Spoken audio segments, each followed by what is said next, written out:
Em 29 de abril de 1933, rolava a final da 62ª edição da FA Cup, quando o Everton, que tinha passado por 4 finais e só um título, enfrentaria o Manchester City, vindo de 3 finais e também só um título conquistado. O jogo não tinha nenhum favorito claro. O Everton tinha muita qualidade técnica no ataque e o City se destacava na época pelo físico e determinação dos jogadores. Resultado: 3-0 Everton.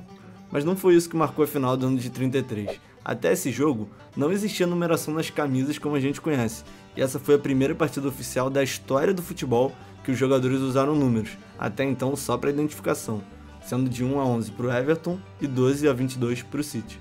Os dois times usavam a pirâmide invertida, considerada a primeira forma de noção tática, o início da inteligência no futebol. Era basicamente um 2-3-5, com 2 defensores, 3 jogadores de meio e 5 atacantes, e já era muito melhor que as outras formações usadas naquele tempo, tipo 1-1-8 ou 1-2-7. Mesmo que diferente do que a gente está acostumado, alguns números já atuavam em certas regiões do campo, a 2 e a 7 pela direita, por exemplo, e a 5 e a 9 em regiões mais centrais. Com a evolução do esporte, surgiram outras prioridades, maior necessidade de reforçar a defesa, valorizar a construção das jogadas, a posse, o que fez com que os jogadores de ataque e meio da formação de pirâmide fossem recuados, criando novos padrões e chegando nessa numeração clássica que a gente conhece. É maneiro entender como isso evoluiu, mas o que marcou de fato essa numeração, a vontade que a gente tem de usar alguma camisa, foram os jogadores que a gente via e se inspirava. Se sentiu o Pelé usando a 10, o artilheiro com a 9 do Ronaldo, ou fechar tudo lá atrás com a 3 do Maldini. No fim, o que importa é que esses caras, vestindo essas camisas, ajudaram a construir a história dos maiores clubes do mundo e deixaram suas marcas na linha do tempo do futebol. Times como o Ajax de 65, conhecido pelo futebol total empilhando 3 Copas Europeias seguidas, o Milan de 87 com Gullit, Van Basten, Baresi e Maldini, o Barcelona de 2008 ganhando tudo que dá pra imaginar, esses são alguns exemplos de equipes que nunca vão ser esquecidas. E mesmo entre todas essas, tem um clube específico que conseguiu se destacar ao longo de praticamente toda a história. No começo do século XX, o futebol começava a ganhar mais força em vários países e novos clubes eram criados a todo momento. Um deles era o Sky Football, que logo seria renomeado para Madrid Football Club. Liderados por Julián Palacios, nascia a primeira faísca de um dos maiores clubes de todos os tempos, o Real Madrid, sendo fundado oficialmente 2 anos depois, em 6 de março de 1902. Junto com isso, também foi criada a primeira competição de futebol na cidade, em honra do rei Afonso VIII, a Taça da Espanha, e nas primeiras 6 edições os brancos já levaram o título 4 vezes para casa, mostrando que não estavam para brincadeira. Os merengues, que ganharam o apelido por causa do uniforme branco, também ganhavam o título de real pelo rei a partir dos anos 20. Por ali que o time também mudava de estádio, abandonando o velho campo de O'Donnell para o velho Chamartin, com praticamente o dobro da capacidade. 23 anos depois, quando o estádio estava em péssimo estado por conta da Guerra Civil, o time de Madrid precisava de uma nova casa. Então o presidente da época, Santiago Bernabéu, realizou o sonho que ele e a torcida queriam há muito tempo, a construção de um novo Coliseu, inaugurado em dezembro de 47. Até aqui o Real já tinha títulos importantes, principalmente em campeonatos da região, com 9 taças do Rei e 18 troféus regionais, mas só 2 vitórias na Liga, atrás do Atlético de Bilbao, Valência e Barcelona, e muito longe da potência que a gente conhece. Mas foi aí que tudo começou a mudar. Em 1953, Di Stéfano chegava ao Real Madrid depois de uma negociação polêmica envolvendo nada menos que o Barcelona, clube em que o craque chegou a jogar 3 amistosos. Até hoje existem suspeitas que essa contratação e a reforma do Bernabéu tiveram influência da ditadura de Franco, que queria popularizar o governo através do futebol, mas nada nunca foi confirmado. O documentário Madrid Real, a lenda negra da glória branca, conta essa história. Voltando ao assunto, logo na chegada, Di Stéfano empilhou um bicampeonato na Liga Espanhola, o mesmo número que o clube tinha na história, e ganhou a Copa Latina, um campeonato grande na época, que juntava todos os campeões da Europa. Também foi com ele que o Real conquistou a primeira Champions, logo na primeira edição em 55, e ganhou as 4 edições seguintes, um absurdo. Para muitos é até hoje o maior ídolo do clube merengue. Pulando para os dias de hoje, o Real Madrid é o maior vencedor com folga da Champions, 14 títulos, maior vencedor do Mundial de Clubes e maior vencedor do Campeonato Espanhol, levando o caneco 35 vezes. Também foi considerado pela FIFA o maior clube do século XX. Óbvio que, para chegar aqui, além de Di Stéfano, muita estrela passou por lá e, no considerado por muitos o maior clube da história, tem uma camisa específica que sempre chamou o protagonismo.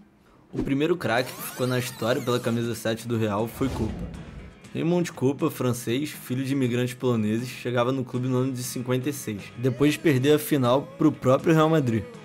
No clube merengue, Kopa se mudou para a ponta direita, jogando justamente ao lado de Di Stéfano, junto com Puskás e Ghent. Lá ele ganhou 3 Champions, 2 campeonatos espanhóis e uma bola de ouro, marcando 30 gols e 103 jogos. Com a saída do francês, depois da temporada de 58-59, foi a hora de um brasileiro vestir a camisa 7. Darcy Silveira dos Santos, a.k.a. Canário, saiu do América direto para o Real Madrid, clube que se tornou o primeiro brasileiro a conquistar uma Champions League, ao lado de Didi, bicampeão mundial pela seleção brasileira.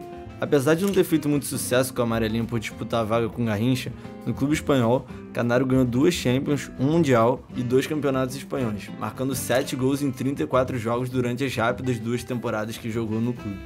Assim, mais uma vez o clube buscava por um novo camisa 7, e Santiago Bernabéu acreditou que tinha achado. Depois de 25 gols em 26 jogos, subindo o Deportivo La Coruña de divisão, Amancio Amaro foi contratado por um valor imenso pelo Real. A galera até duvidava, com medo das economias do clube, mas o presida estava certo. Na primeira temporada já ganhou a Liga Espanhola, marcando 15 gols em 38 jogos, e depois dessa o espanhol ganhou mais 8, sim, 8, totalizando 9 ligas, 3 taças do rei, 1 Champions e 2 troféus Pichichi como maior artilheiro do campeonato. Amancio vestiu a camisa do Real em 471 jogos, marcando 155 gols e fortalecendo ainda mais a mística da camisa 7 do clube. Relaxa que estava só começando. Depois de Amaro, foi hora de Juanito assumir o posto. Com 22 anos, ele tinha acabado de ganhar o prêmio de melhor jogador espanhol da liga, chegando no Real em junho de 77. Juanito ganhou 5 campeonatos espanhóis, 2 Europa Leagues e 2 Copas do Rei, fazendo parte da goleada histórica de 6-1 sobre o Castilha na conquista de 80, deixando 2 golzinhos na final. Também ficou marcado por artilharias, cravando 121 gols em mais de 400 jogos pela camisa do clube. O espanhol também era conhecido por algumas polêmicas extracampo. O episódio mais marcante foi no fim da passagem, onde recebeu uma suspensão de 5 anos de competições da UEFA por dar um pisão no rosto de Mataus durante uma confusão depois de uma entrada dura na semifinal da Champions de 87. O Real foi eliminado e o Bayern seguiu para a final contra o Porto, que foi campeão daquele ano. Chegando no quinto dessa lista, simplesmente o terceiro maior marcador com a camisa 7 do Real, Emílio Butragueño. Quem joga FIFA conhece, 5 de perna ruim, baixinho, rápido, não tem erro. Butra chegou no Real em 83 e ganhou nada menos que 5 campeonatos espanhóis seguidos, de 85 até 89. Destaque para o título da Europa League em 85. O Real tinha perdido o jogo de ida por 3-0 para o Anderlecht da Bélgica, um atropelo fora de casa. Com pouca esperança, os brancos foram com tudo e aos 30 minutos já estava 3-0, um de Butra. O sonho estava começando. Freeman conseguiu esfriar um pouco marcando e voltando à frente, mas antes de acabar o primeiro tempo, 4-1 Real, tudo empatado.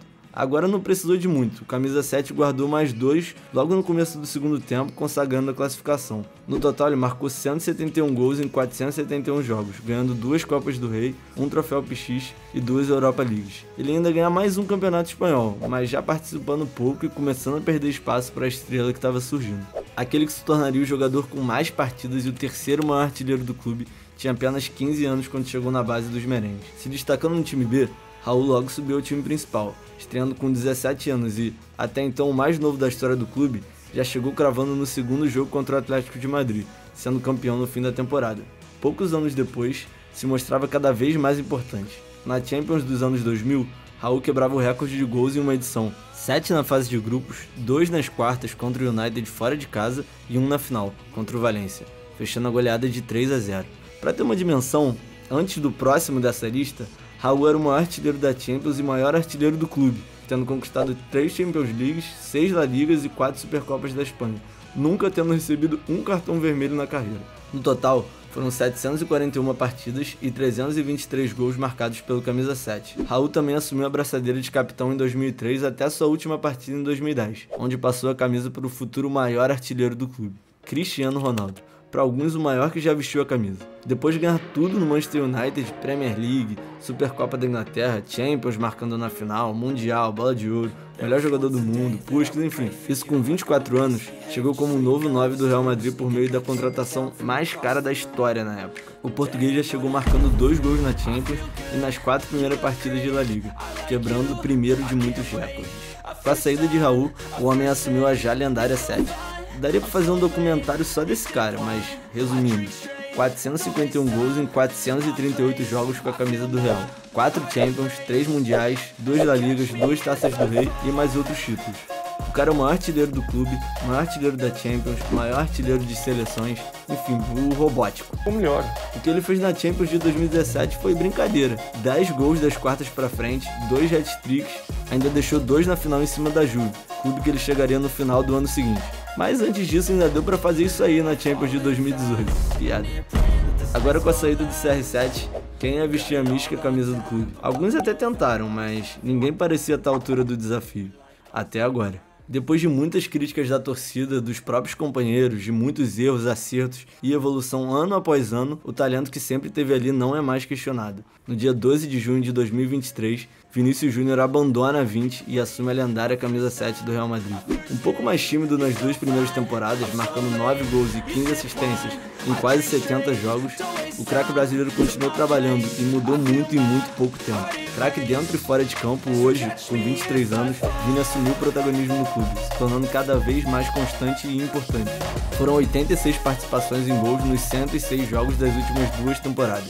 O mais marcante foi ano passado, na final da Champions. O jogo estava pegado, gol anulado, bola na trave, mas o até então camisa 20 guardou dele, com o Courtois fechando tudo 1-0 Real e garantia a 14ª orelhuda na conta do brasileiro. No total, já são 60 gols com a camisa merengue, uma Champions, 2 Mundiais, 2 Supercopas da Espanha, 2 La Ligas, um like no vídeo, uma inscrição e uma Copa do Rei. Nada mal, né? Agora é esperar o roteiro ser escrito. Jogando leve, é certo que o Vini tem potencial para se juntar a essa galera e fortalecer ainda mais o peso da camisa. Quem sabe ele apronta alguma coisa em 2026 também. E aí, já conhecia todo mundo? Faltou alguém? Comenta aí se tu acha que essa é de fato a camisa mais pesada do mundo e o que mais vocês quiserem ver por aqui. Valeu!